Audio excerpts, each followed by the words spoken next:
The world is slowly running out of water, not in the distant future, but right now. More than 2 billion people lack clean water every day. Rivers are drying up. Reservoirs are empty. In many places, water has become something people must fight over. Prices rise, supply drops, systems grow more fragile, pressure keeps increasing and shows no sign of stopping. But there is one fact often overlooked. The air always contains water. Not a little, but a lot, constantly present, everywhere. This water source is invisible. No need to dig deep. No need to pump. No need for complex systems. Yet it is almost completely ignored. With only about $12, a simple system can be built, operating every day, quietly, continuously, independent of rain. The world is running out of water, but the air around you never is. My name is William. I am 70 years old. If you are interested in natural systems that humans have forgotten, subscribe to the channel and leave a comment below.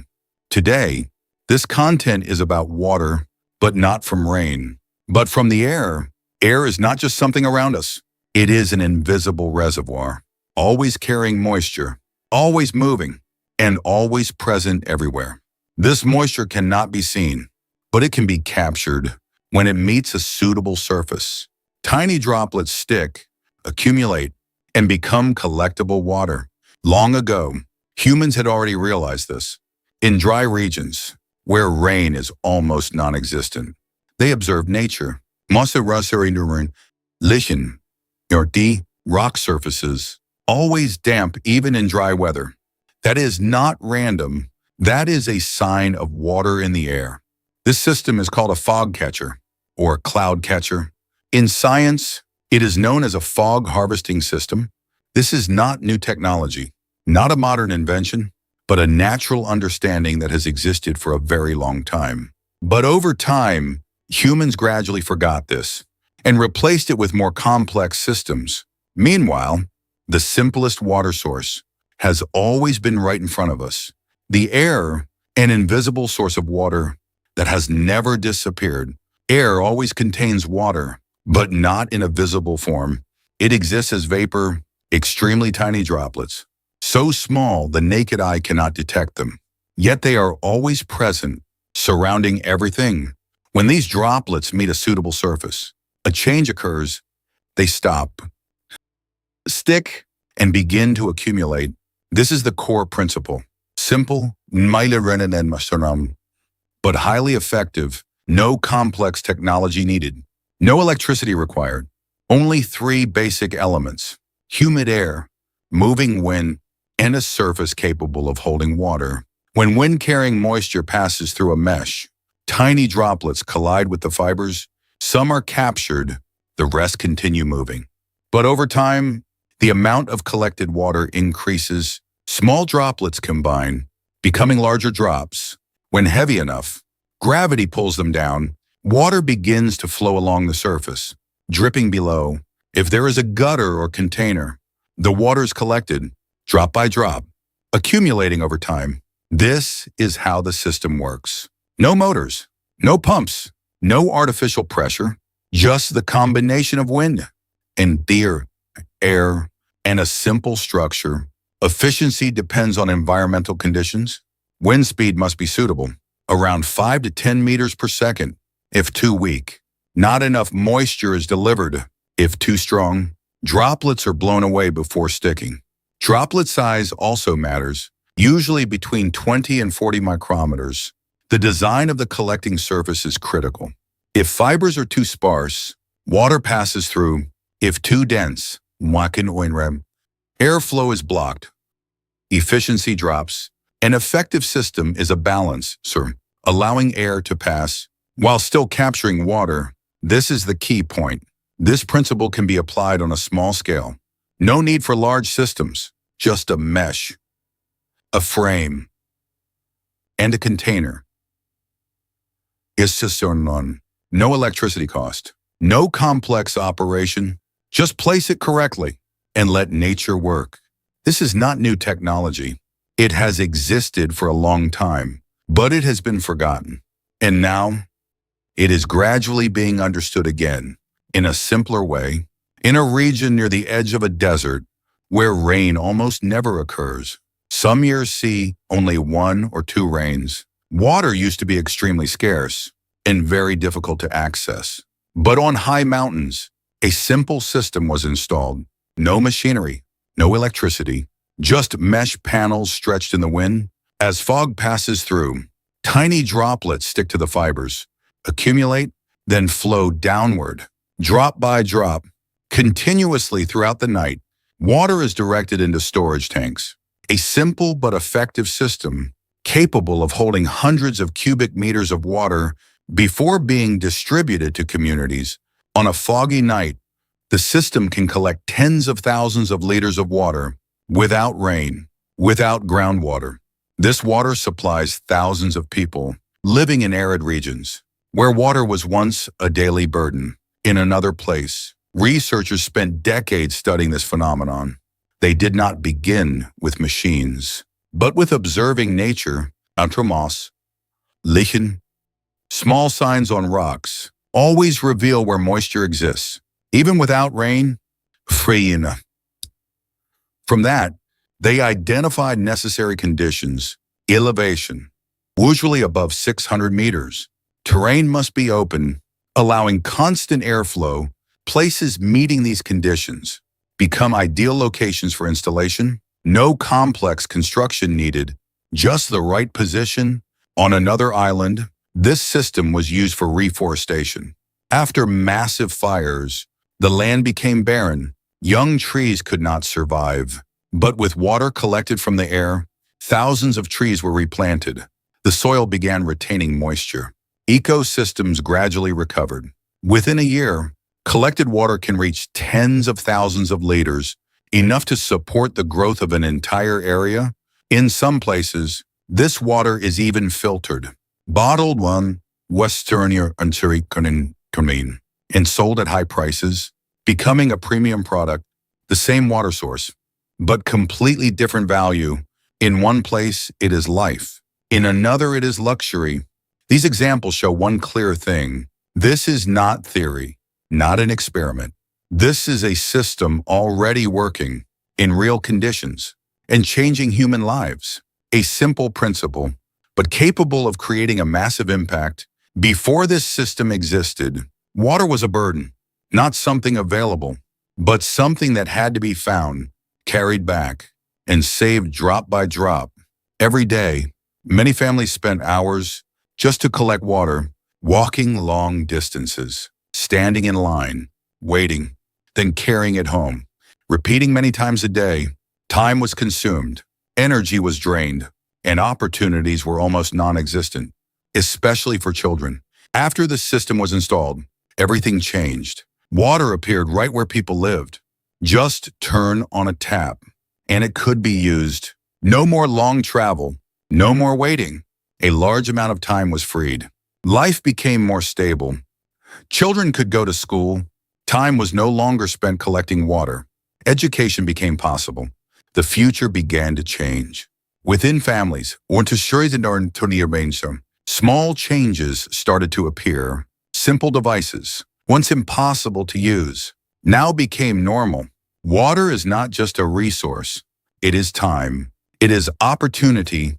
It is freedom. Meanwhile, in another place, this same type of water is bottled, sold at high prices, becoming a premium product. On one side, water is a necessity for survival.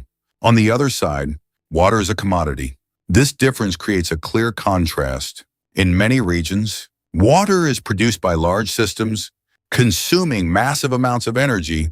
Plants operate continuously, turning seawater into usable water. A large portion of energy is used just to create water, and most of that water is not used for drinking. But for agriculture, arid lands still grow crops that require large amounts of water. This creates heavy pressure on the system. Meanwhile, a simple system requiring no electricity can still produce water every day, stable and continuous. This comparison reveals a clear paradox. Humans rely on complex systems to create something that already exists around them.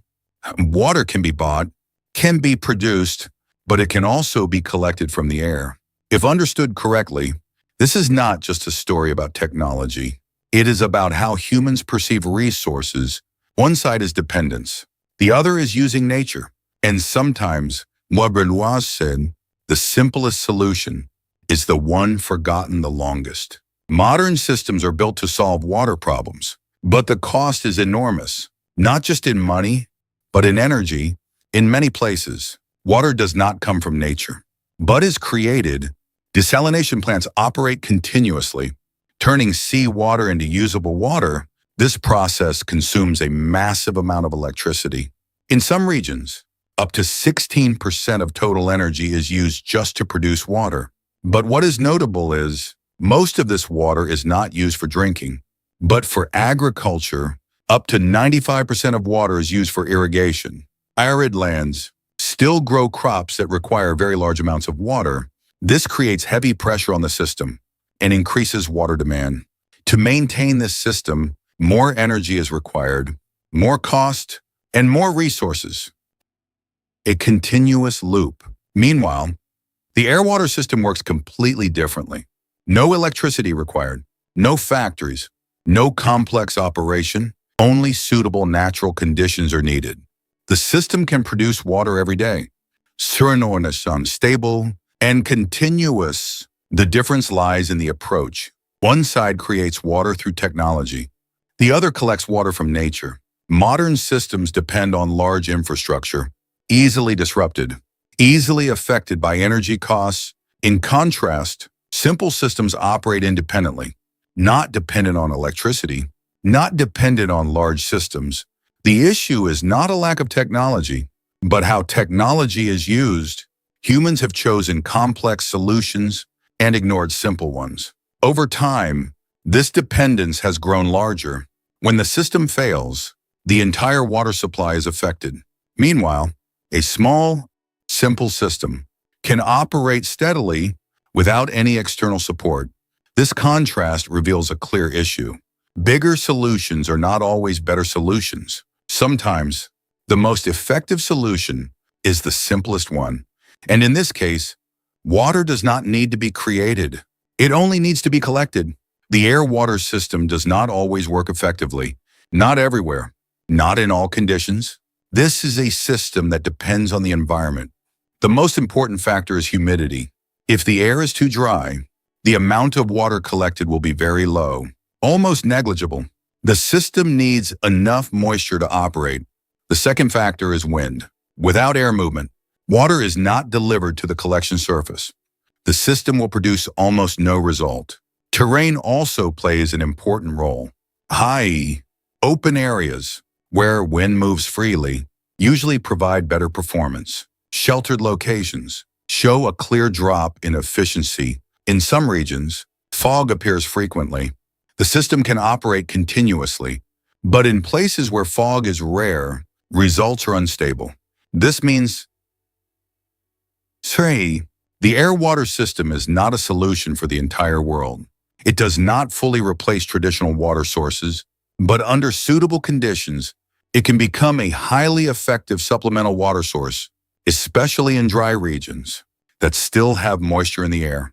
Understanding the limitations is important, not to reduce the value of the system, but to use it correctly.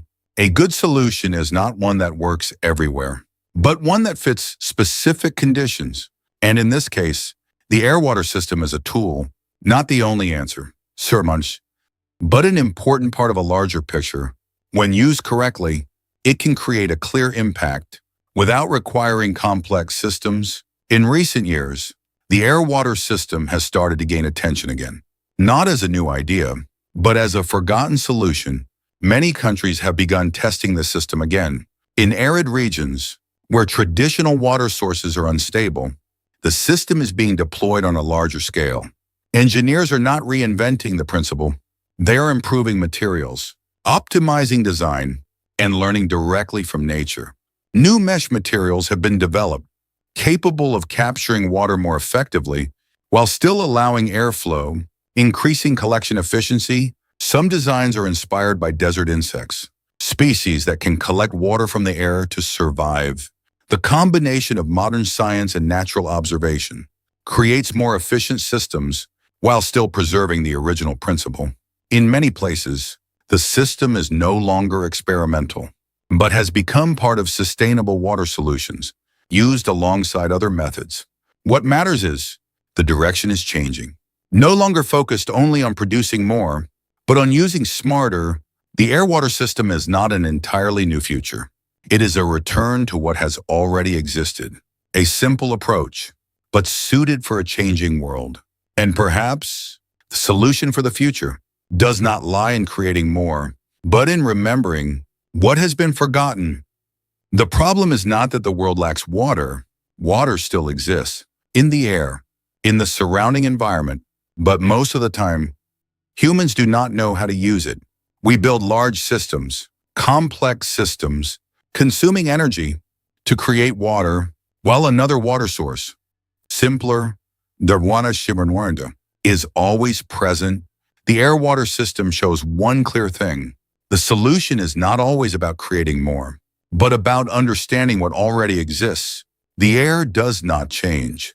The principle does not change. Only the way humans perceive it changes. A simple system can operate without electricity, without large infrastructure, yet still create real value. This raises a question. How many other solutions already exist, but have been forgotten? The future may not lie in more complex technologies, but in returning, re-understanding, and reusing natural principles. The air-water system is not the only answer, but it is a clear example, showing that direction can change. The future of water may already be floating above you. If this content is useful, subscribe to the channel and leave a comment below if you have any questions. This video uses AI-assisted tools to help present visual information more clearly and understandably for viewers.